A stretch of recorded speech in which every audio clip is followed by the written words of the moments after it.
하나님이 주신 현장이라는 제목으로 말씀을 약속으로, 언약으로 받도록 하겠습니다.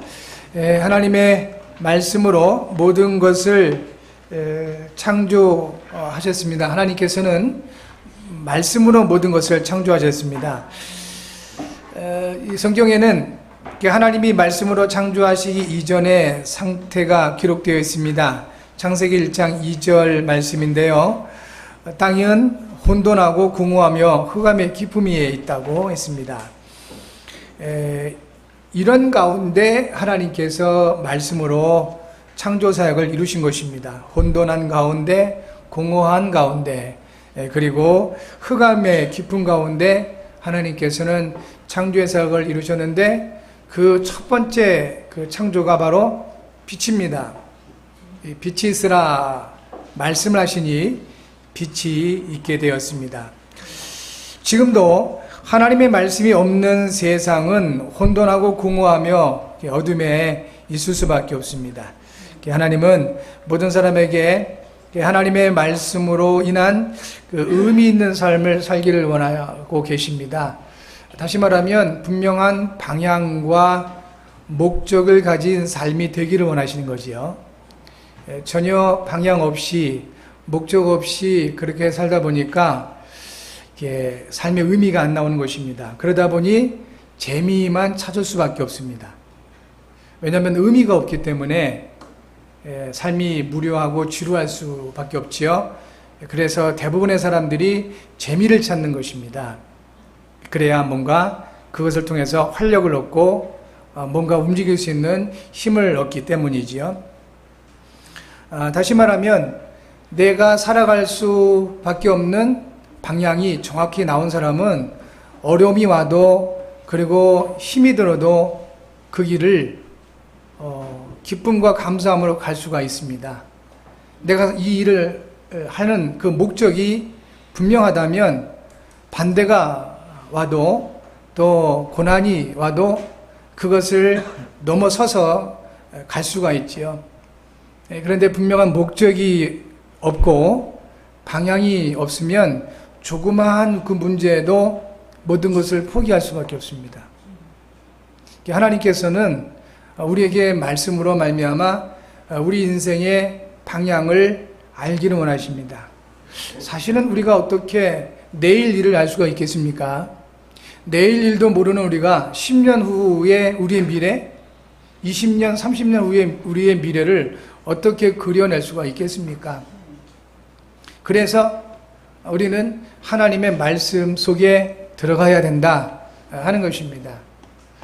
하나님께서는 우리를 창조하신 분이기 때문에 비록 우리가 우리의 미래를 알 수 없지만 하나님은 우리의 미래를 완벽하게 준비하시고 그리고 그 길로 우리를 인도하고 계십니다.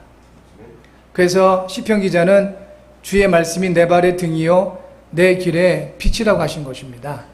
하나님의 말씀이 오늘 이 시간 여러분에게 임하시는 축복이 있기 바랍니다. 그래서 하나님의 그 말씀으로 말미암아 하나님이 준비하신 나의 미래, 내 인생의 방향, 또 내가 살아야 할 그 목적이 분명하게 찾아지는 응답이 있기 바랍니다. 결론적으로 말한다면 우리 그리스도인들은 살아있는 동안에는 하나님의 영광과 찬송을 위한 삶이 될 것입니다. 그것을 구체적으로는 땅끝까지 이르러 내 증인이 되리라, 모든 민족에게 이 복음이 증거되리라. 예수님은 그렇게 약속해 주셨습니다. 우리가 별반 하는 일이 없고 무기력하고 무능할 수 있습니다. 그렇지만 하나님께서는 우리의 창조주시고 우리를 원하셔서 부르신 분이십니다. 그러니까 우리의 수준과 상관없이 저와 여러분들을 향한 공통적인 우리의 미래의 방향은 이미 나와 있습니다. 그것이 세계복음화입니다. 이것을 세계복음화 그러니까 너무 막연하게 와닿을 수가 있습니다. 그러면 구체적으로 내 개인을 복음으로 살리시는 것이 저와 여러분들 향한 하나님의 미래 방향이다, 이렇게 보시면 됩니다. 여러분 한 사람이 복음화 되는 것이 곧 세계복음화의 시작입니다. 그러니까 우리는 대부분 대단히 크고 어마어마하고 이런 부분들에 마음을 뺏길 수밖에 없지요. 그렇지만 작은 뭐든지 마찬가지입니다. 출발선, 시작은 작은 것에서부터 시작되고 사소한 것에서부터 시작이 되는 것입니다. 그러니까 저와 여러분들의 인생의 방향을 그렇게 찾으시면 되겠습니다. 하나님의 영광과 찬송을 위한 것이 우리 인생의 방향인데 우리 인생의 또 목적이고 그것이 바로 내 개인이 복음화되는 것이다. 오늘도 예비하면서 여러분 대단한 어떤 그 응답과 축복을 찾기보다는 우리를 창조하신 그 하나님, 우리를 구원하시고 지금도 함께 하신 그 하나님께서 나를 복음으로 살리신다는 사실을 놓치지 마시고 그 하나님의 은혜 가운데 그 하나님의 목적이 저와 여러분들의 삶의 목적이 되어지길 바랍니다. 그러면 혼돈하지 않습니다. 방향이 나오고 불신자들처럼 지나치게 쾌락과 재미에 잡히지 않고 뭔가 의미 있는 삶을 살아갈 수 있다 하는 것입니다. 이때부터 참 만족이 주어지지요. 공허하지 않습니다. 어렵더라도 힘들더라도 구슬땀을 흘리더라도 내 사랑하는 자녀들, 가족을 위해서 내가 그렇게 움직이고 일하고 그러므로 말미암아 이들이 행복할 수 있다는 그런 목적이 더 방향이 나온다면 그 힘든 그 일이 우리에게는 스트레스가 아니라 기쁨이 될 수가 있습니다. 그렇죠? 그러니까 작은 것 같지만 하나님이 주시는 그런 말씀 가지고 우리가 그 말씀의 인도를 받게 되면은 우리의 삶에 하나하나 만족이 쌓여져 가게 된다 하는 것입니다. 우리나라 그 속담에도 티끌모아 태산이라는 그 말이 있듯이 결코 작은 것이 아닙니다. 오늘 우리가 이렇게 모여서 예배하며 하나님 말씀 받고 짧은 시간이지만 하나님께 집중해서 기도할 때 이것이 얼핏 보면은 아무 유익이 없는 것 같고 무의미한 것 같고 그렇게 느껴질 수도 있지만 그렇지 않습니다. 이런 부분들이 이렇게 쌓여가면은 우리에게는 굉장한 영적인 힘으로 나타날 것이고요. 어느 날 반드시 삶의 열매로 나타나게 된다는 것입니다. 그리스도 예수 안에서 우리 하나님께서 영광 가운데 그 풍성한 대로 하나님의 자녀된 여러분의 모든 필요를 채우시겠다고 약속하셨습니다. 그 하나님께서 채우시는 것, 그 채우심을 받으시기 바랍니다. 우리의 노력으로 많이 채우면 지난주 우리가 말씀을 나눴다시피 밑빠진 독에 물 붓기가 될 수 있습니다.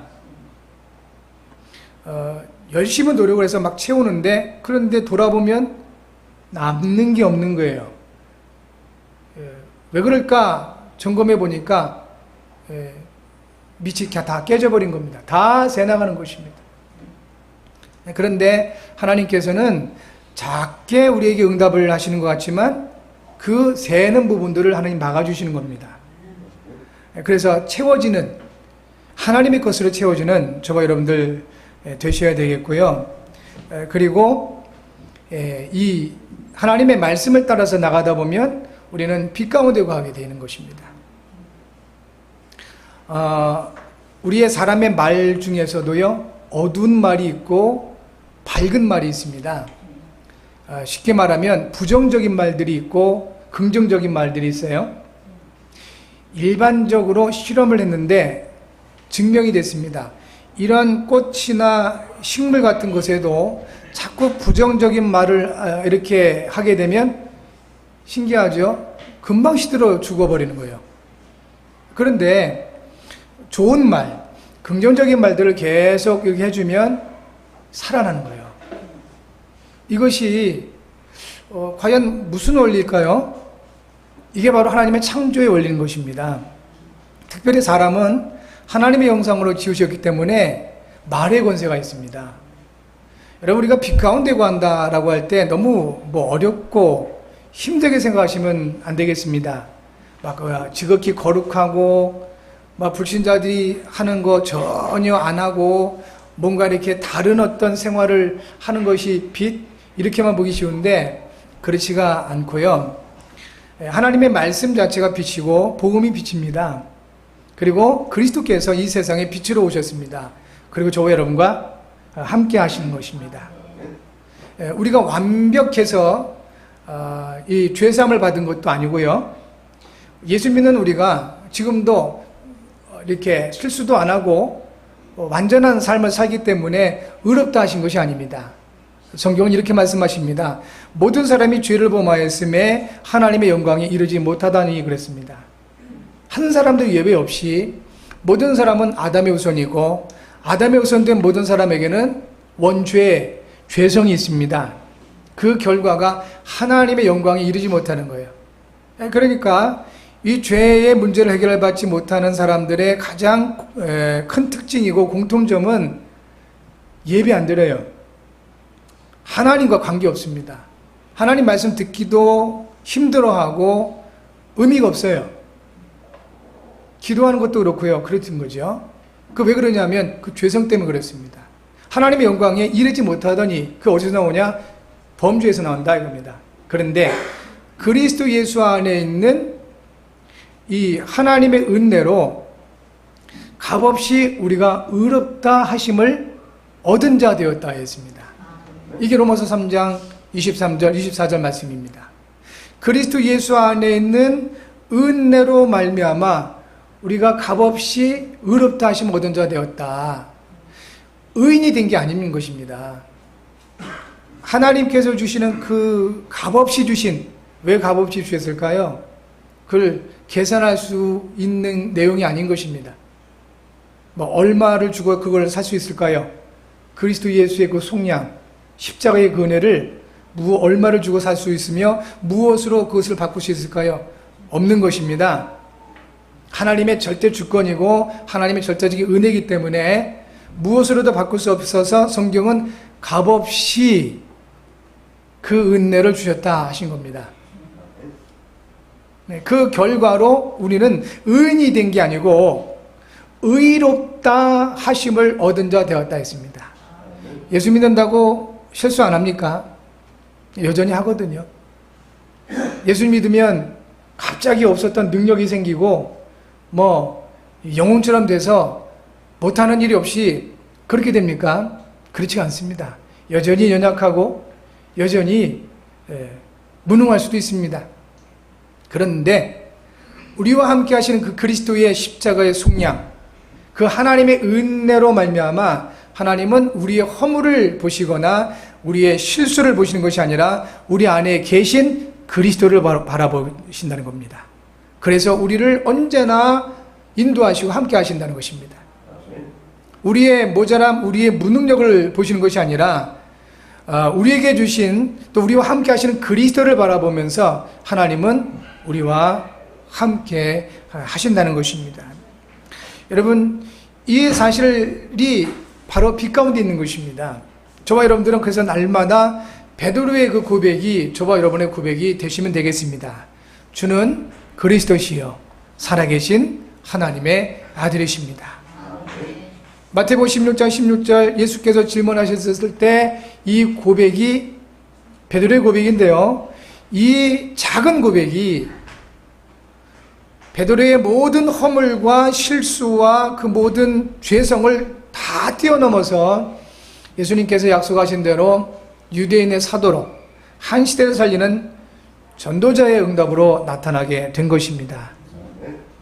오늘 예배하는 저와 여러분들도 믿음으로 한번 고백해야 되겠습니다. 예수님은 그리스도시요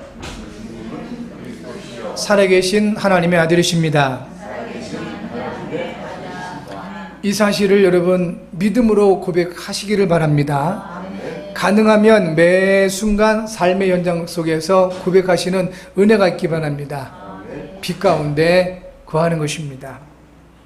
이렇게 하나님께서 우리를 빛 가운데 거하게 하시고 이 창세기 1장 2절에 혼돈, 공허 그리고 어둠에서 우리를 이제는 삶의 방향과 또 진정한 만족과 빛 가운데로 인도하고 계시는 것입니다. 우리 하나님께서 저와 여러분들에게 유일하게 하나님의 형상으로 만드셨습니다.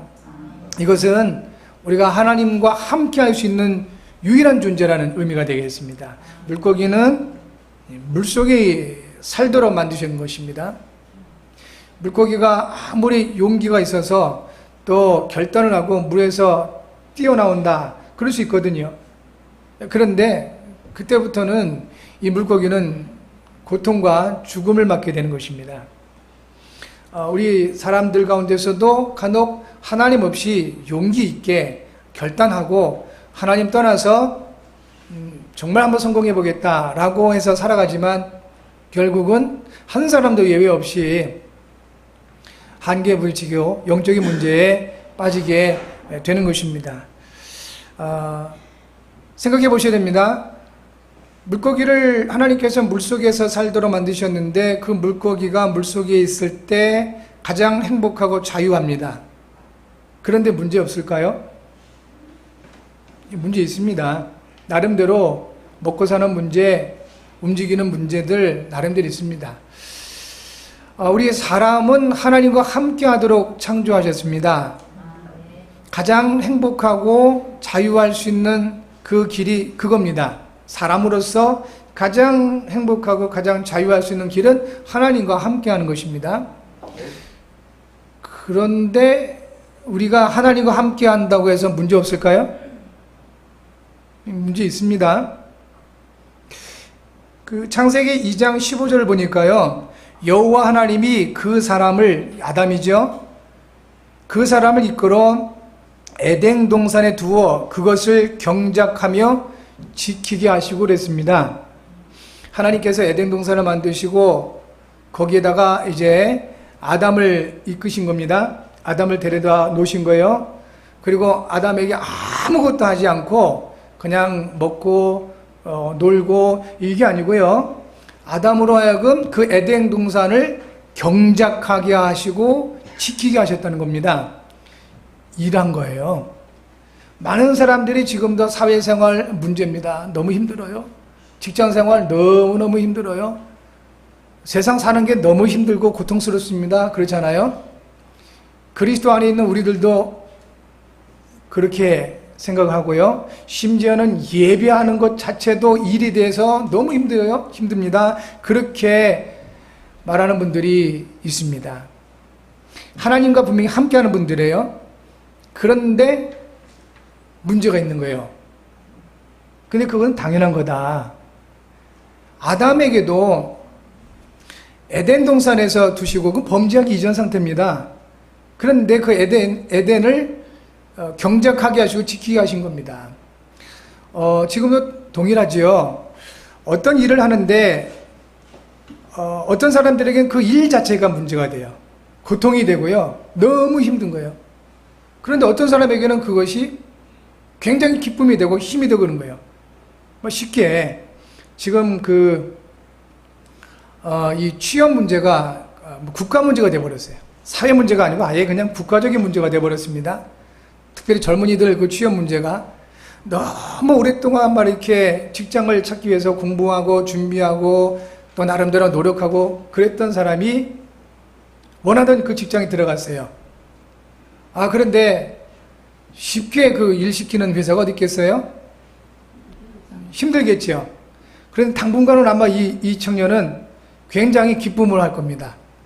제가 알고 있는 한 청년이 모 대기업에 취업을 했어요. 지금 보니까 아주 거의 막노동 수준이에요. 회사도 그렇게 다룬다고 하더만 그래요. 얘가 그냥 너무 힘들어하는 겁니다. 그런데 그 직장은 그 아이가 평상시에 원했던 직장이에요.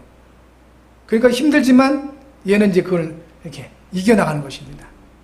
마찬가지죠.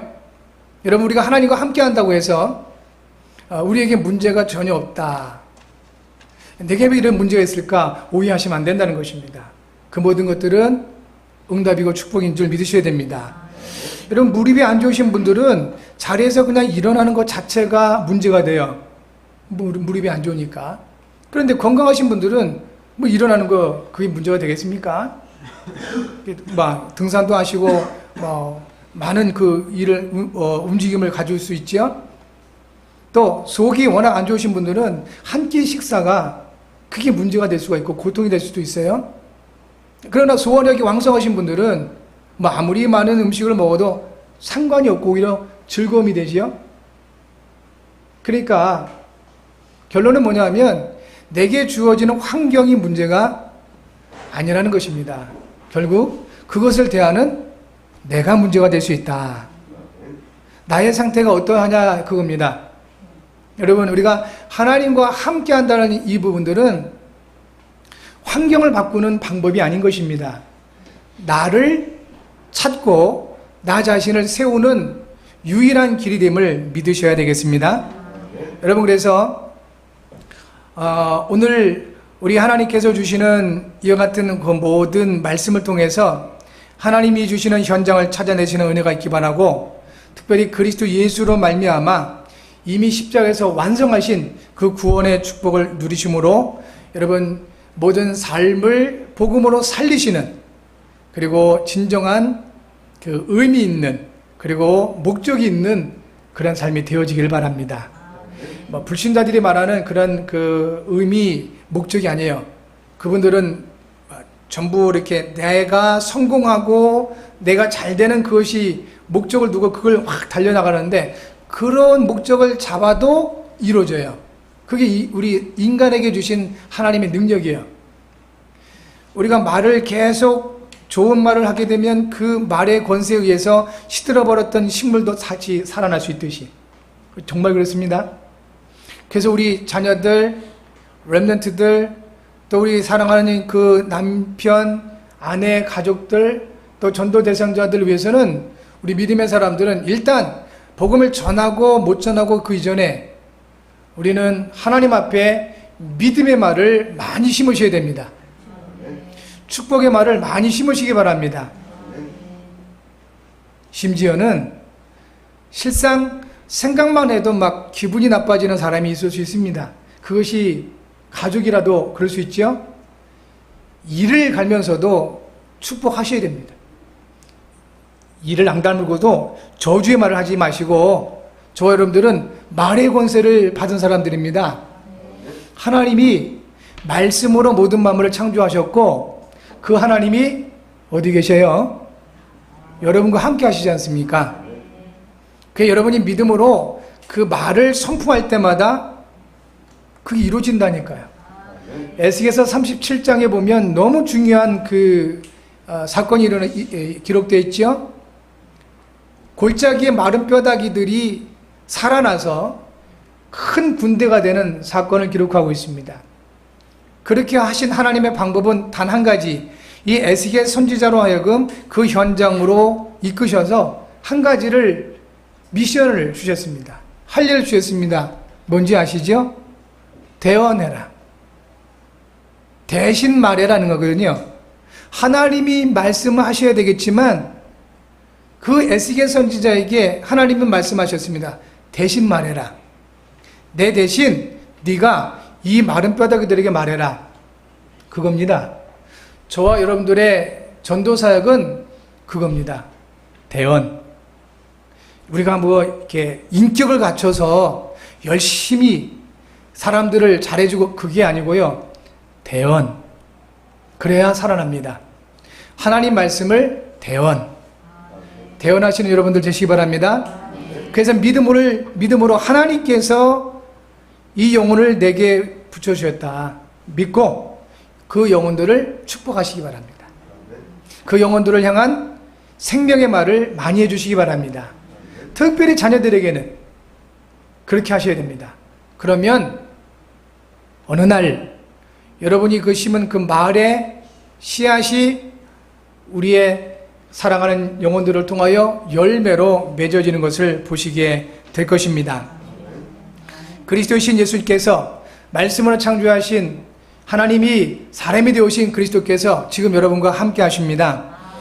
이제는 그 하나님이 주신 현장을 찾아서 이 모든 것들을 누릴 수 있어야 되겠습니다. 어떻게 하면 이 하나님 주신 현장을 찾을 수 있을까요? 가장 먼저는 하나님께서 반드시 언약을 이루시는 분임을 우리가 다시 한번 믿음으로 보셔야 되겠습니다. 하나님은 언약을 이루시는 분이십니다. 그러므로 우리가 하나님의 언약을 회복할 때 하나님이 주신 현장을 찾게 되는 것입니다. 아브라함에 대한 그 기록입니다. 창세기 13장 말씀은 이제 아브라함을 통한 하나님의 역사가 기록되어 있는 부분인데요. 하나님께서 아브라함에게 말씀하신 겁니다. 아브라함아, 너는 일어나, 이렇게 말씀하신 거예요. 자, 그러면 아브라함에게 하나님이 주신 현장이 어딜까 하는 것입니다. 창세기 12장 1절부터 4절까지 보면 여호와께서 아브라함에게 이르시되 너는 너의 고향과 친척과 아버지의 집을 떠나 내가 네게 보여줄 땅으로 가라. 내가 너로 큰 민족을 이루고 네게 복을 주어 네 이름을 창대하게 하리니 너는 복이 될지라 했습니다. 현장을 주시죠. 내가 네게 보여줄 땅으로 가라 그랬습니다. 그 땅이 어디냐면 가나안 땅이에요. 그게 창세기 11장에 나오지요. 아브라함이 떠나기 전에, 그 말씀 따라 움직이기 이전에 그 아브라함의 아버지 데라라는 분이 어느 날 갑자기 모든 가족을 모아놓고 얘기한 겁니다. 이제 우리는 떠나야 된다 하고, 갈대아 우르라는 그 지역에서 살았었는데 이분들이 이 데라가 가족을 다 데리고 가나안으로 가고자 떠났다 했습니다. 그게 하나님의 역사겠죠. 그런데 가다 말고 하란이라는 지역에 머물러서 그냥 거기서 또 이렇게 있는 것입니다. 그리고 205세를 살고 죽었습니다. 그 아버지가 죽은 이후 다시 하나님께서 아브라함에게 말씀을 주신 겁니다. 그 가나안 땅으로 가라는 것이죠. 그러므로 아브라함에게 주신 하나님의 현장, 하나님이 주신 아브라함의 현장은 바로 가나안 땅이었다. 처음부터 알고 있었죠. 그것을 깊이 마음에 담고 있었느냐 그렇지 않았냐가 이게 다른 거죠. 이 현장으로, 하나님 주신 현장으로 움직여 나아갈 때 하나님 주신 약속입니다. 내가 너로 큰 민족을 이룰 것이다. 그리고 네게 복을 주어 네 이름을 창대하게 할 것이다. 너는 복이 될 것이다. 여기에다가 너를 저주하는 자를 내가 저주할 것이다. 하나님 말씀하신 거예요. 그래서 우리가 사람들 간에 논쟁하거나 싸울 이유가 없는 것이, 언약 가지고 있는 여러분들을 비난하고 어렵게 만들 때 하나님은 그 사람들을 저주하신다 그랬어요. 여러분들을 저주하는 사람들 하나님께서 저주하시겠다. 여러분들을 축복하는 사람들을 하나님께서 복을 주시겠다. 이렇게 하셨습니다. 이게요, 그래서 여러분이 얼마만큼 중요한 사람들이고 소중한 분들임을 아셔야 됩니다. 여러분 한 사람 때문에 한 영혼뿐만 아니라 한 지역이 살고 죽게 되어 있습니다. 그 권세를 하나님이 여러분에게 주신 것입니다.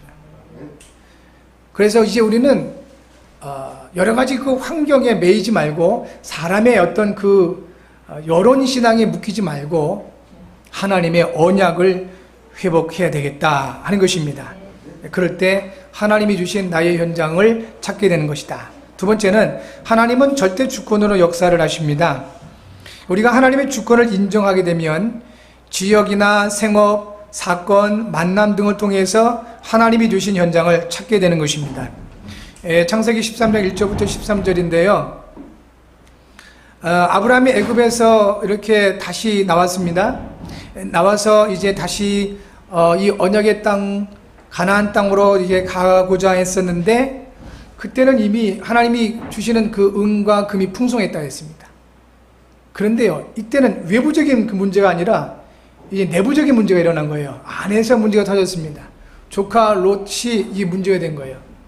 하나님은 말씀하셨죠. 본토 친척 아버지의 집을 떠나. 이 롯은 친척이에요. 조카예요. 이 고아입니다. 그걸 데리고 나왔는데 이게 문제가 되는 거예요. 그래서 우리는 가끔은 정확하게 좀 볼 필요가 있어요. 우리의 감성, 인정, 중요합니다. 우리의 선행도 중요하고요. 그런데 어떨 때는 그것이 하나님의 말씀을 따라가는 것에 걸림돌이 될 수가 있습니다. 그럼 그때는 우리는 결단해야 됩니다. 믿음으로 결단하셔야 됩니다. 나의 어떤 그 인정이 아니라 하나님 말씀을 따라가야 되겠다.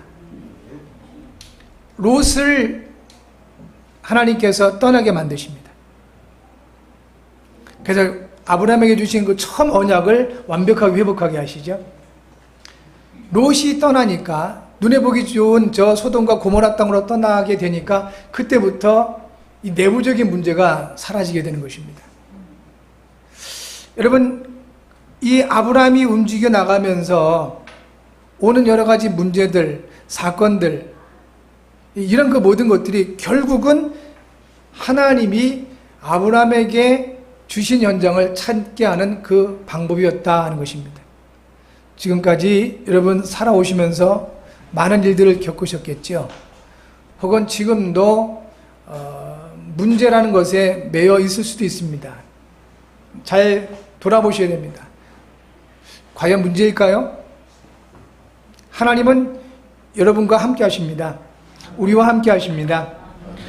그래서 그 아브라함에게 여러 가지 그 일들을 겪게 하셨던 것처럼 우리에게도 여전히 그렇게 하시는 것입니다. 그러면서 결국은 하나님이 주신 현장을 찾게 하시고 그 현장에 있게 하시는 것입니다. 여러분, 하나님의 주권을 인정하셔서 주어지는 모든 사건과 모든 그 문제와 모든 갈등, 이와 같은 것들을 통해서 하나님이 주시는 현장이 찾아지는 은혜가 있기 바랍니다. 마지막 세 번째, 하나님은 이제 현장을 주시는데 이렇게 말씀하시죠. 너는 일어나 그 땅을 종과 횡으로 두루 다녀보라. 내가 그것을 내게 주리라. 우리가 언약으로 현장을 밟을 때 이것을 위해서는 하나님 주신 현장을 찾는 게 우선이겠고요.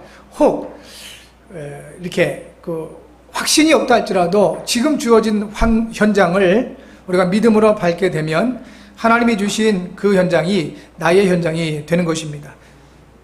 내가 그것을 내게 주리라 하셨습니다. 창세기 13장 14절부터 18절까지 말씀이죠. 롯이 아브라함을 떠난 후에 우리 하나님께서 아브라함을 다시 찾아오십니다. 그리고 말씀하시기를 너는 눈을 들어 너 있는 곳에서 북쪽과 남쪽 그리고 동쪽과 서쪽을 바라보라. 우리가 이렇게 말씀 가운데 있다고 해서 그때마다 막 이렇게 정확하게 찾는 게 아니고요. 아브라함처럼 낙심할 수도 있습니다. 그 기껏 키웠던 조카, 얘가 문제가 되는데 자기가 먼저 선택을 하고 좋은 데로 가버린 거예요. 섭섭했겠죠. 아쉽기도 하기도 하고요. 배신감을 느꼈을 수도 있습니다. 그런 가운데 있었던 아브라함에게 하나님이 찾아오셔서 눈을 들어라. 그리고 너 있는 곳에서 동쪽과 서쪽, 남쪽과 북쪽을 바라보라. 바라보라 하셨습니다. 여러분, 현실을 바라볼 수밖에 없는 우리들이지만 이제 우리는 하나님 주시는 은혜를 따라 힘을 얻어서 하나님의 말씀을 바라보시는 증거 있기 바랍니다. 여러분, 하나님의 말씀을 바라보셔야 됩니다. 그리고 하나님의 말씀이 그 가르치시는 그 현장을 볼 수 있어야 되겠습니다. 말씀하셨습니다. 보이는 땅을 내가 너와 네 자손에게 주리니 영원히 이르리라. 내가 네 자손이 땅의 티끌 같게 하리니 사람의 땅의 티끌을 능히 셀 수 있을진데 네 자손도 세리라. 그렇게 하시면서 너는 일어나 그 땅을 종과 횡으로 두루 다녀보라. 내가 그것을 내게 주리라 하였습니다. 자, 우리는 그러면 하나님 주신 현장을 찾아서 종과 횡으로 두루 다녀보면 되겠습니다. 그러면서 그거 뭐 하면 될까요? 언약을 심고 기도를 심고 하나님의 축복을 심는 것입니다. 그렇게 하시면 어느 날 하나님이 주신 그 현장이 바로 여러분의 현장이 되게 될 것입니다. 부활하신 예수님께서도 너희는 모든 민족 가서 모든 민족을 제자 삼아라 그랬습니다. 제자가 준비되어 있기 때문에 하나님이 준비하셨기 때문에 제자들을 보내셔서 제자 삼게 하신 겁니다. 제자들이 그럴 능력이 없는 걸 아시고 예수님 말씀하셨죠. 볼지어다 내가 세상 끝날까지 너희와 항상 함께 있으리라. 결론입니다. 우리는 무능할 수도 있고 무기력할 수도 있습니다. 그것 때문에 사람들에게 비난받을 수도 있고 비판받을 수도 있습니다. 아니, 우리 스스로 그것 때문에 갈등하고 실망하고 또 이렇게 불신앙에 잡힐 수도 있을 것입니다. 그렇지만 한 가지만 놓치지 마시기 바랍니다. 나를 창조하신 분이 하나님이시다. 나를 구원하신 이가 그리스도 되신다. 나의 삶을 인도하시는 분이 바로 성령님이시다. 요한복음 15장 1절부터 8절에 예수께서 말씀해 주셨습니다. 나는 포도나무요 내 아버지는 농부라. 제자들에게 너희는 가지다. 열매를 원하느냐?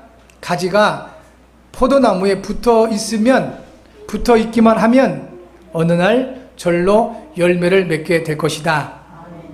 그날 내 아버지께서는 영광 받으실 것이고 너희는 내 제자가 되리라. 여러분, 이 말씀이 여러분에게 응답으로 주어지는 축복이 있기 바랍니다. 그래서 한 가지만 하면 되겠습니다. 너희가 내 안에 거하고 내 말이 너희 안에 거하면 무엇이든지 원하는 대로 구하라. 그리하면 이루리라. 요한복음 15장 7절 말씀입니다. 창세기 13장 17절 이 말씀이나 요한복음 15장 7절 말씀이나 맥락이 같습니다. 여러분, 그리스도 안에 붙어 있기만 하면 되겠습니다. 여러분, 하나님이 주시는 말씀을 따라서 움직여 나가면 되겠습니다. 무능해도 문제 있어도 연약해도 상관없습니다. 하나님의 말씀을 따라서 나가기만 하시면 되겠습니다. 하나님께서 반드시 역사하실 것입니다. 하나님의 절대 주권을 인정하면서 주어진 모든 현장에서 언약을 묵상하시기 바라고요. 주간기도 제목 함께 하겠습니다. 하나님 아버지, 그리스도 안에서 하나님이 주신 현장을 찾게 하시고 언약을 누리며 현장을 살리게 하소서. 그리스도이신 예수님의 이름으로 기도합니다. 아멘.